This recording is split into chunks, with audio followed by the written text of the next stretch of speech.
This channel does not promote any violent, harmful, or illegal activities. All content provided by this channel is meant for an educational purpose only.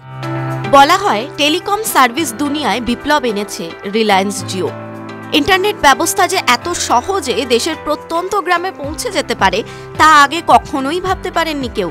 ফলত বর্তমান telecom বাজারে জিওর এক প্রকার একাধিপত্য তৈরি হয়ে গিয়েছে তা বলাই চলে, যার জেরে মার খাচ্ছে অন্যান্য টেলিকম সংস্থাগুলি, বিশেষ করে ভোডাফোন আইডিয়া। তবে এবার জিওর দিন হয়তো শেষ। টেলিকমের বাজারে মুকেশ আম্বানিকে মাত দিতে নতুন কৌশল তৈরি করে ফেলেছে ভোডাফোন আইডিয়া। আগামী মার্চ মাসের মধ্যে হাতে নাতে নাকি তার ফলও পেতে শুরু করবে তারা, এমনটাই দাবি কর্তৃপক্ষের। দেশের ৭৫টি শহরের জন্য 5G ইন্টারনেট ব্যবস্থা শুরু করতে চলেছে ভোডাফোন আইডিয়া। আগামী মার্চ মাস থেকেই সেই পরিষেবা পাবেন ভোডাফোন আইডিয়ার গ্রাহকরা।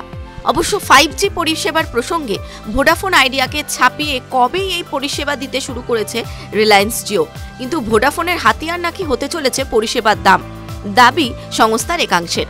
সংস্থা সূত্রে খবর, আসন্ন মার্চেই সাধারণ গ্রাহক ও শিল্পভিত্তিক কোম্পানির গ্রাহকদের জন্য দেশের অন্যতম ৭৫টি শহরে 5G পরিষেবা শুরু করে দেবে ভোডাফোন আইডিয়া।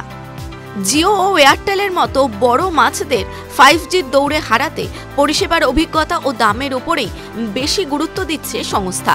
এক্ষেত্রে বলা যেতে পারে জিও কিংবা এয়ারটেলের তুলনায় হয়তো ভি এর 5G পরিষেবা সস্তা পড়তে পারে গ্রাহকদের। এছাড়াও 5G পরিষেবা চালু করেই যে ভোডাফোন থেমে যাবে এমনটা কিন্তু নয়। ইতিমধ্যেই জোর দেওয়া হবে দেশের প্রত্যন্ত গ্রামেও যেন 4G পরিষেবা সঠিকভাবে পৌঁছয়। উল্লেখ্য, এই ঘোষণার পর থেকেই সংস্থার শেয়ারেও খানিকটা উত্থান দেখা গিয়েছে। প্রায় 1% কাছাকাছি শেয়ারের দামে বৃদ্ধি দেখা গিয়েছে।